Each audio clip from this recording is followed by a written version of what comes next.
அனைவருக்கும் வணக்கம். வலுவிழந்தோரை தாங்கும் உள்ளங்களுக்கு எங்கள் குடும்பம் சார்பாக முதல்ல நன்றியை தெரிவித்துக் கொள்கிறோம். நாங்கள் இதுவரையிலும் இவ்வளவோ கஷ்டத்துக்கு மத்தியில் வாழ்ந்து கொண்டிருந்தாங்க. எங்களோட வீடு ஒரு தகர கொட்டியில் தான் நாங்கள் 3 பிள்ளைகளோடு எங்கள் கணவர் கூலி வேலை செஞ்சு தான் இந்த 10 வருஷமாக எங்கள் வாழ்க்கை தகர கொட்டியில் தான் வாழ்ந்து கொண்டிருந்தோம். நாங்கள்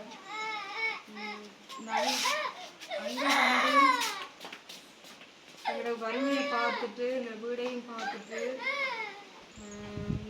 நாங்கள் உதவி செய்யணும், எங்களுக்கு ஒரு வீடு கட்டி தரணும்னு சொல்லி வீடு கட்டி தந்தார். எங்களுக்கு உதவி செஞ்ச சுவிஸில் இருக்கிற உள்ளங்களுக்கு எங்கள் குடும்பம் சார்பாக நாங்கள் நன்றியை தெரிவித்துக் கொள்கிறோம்.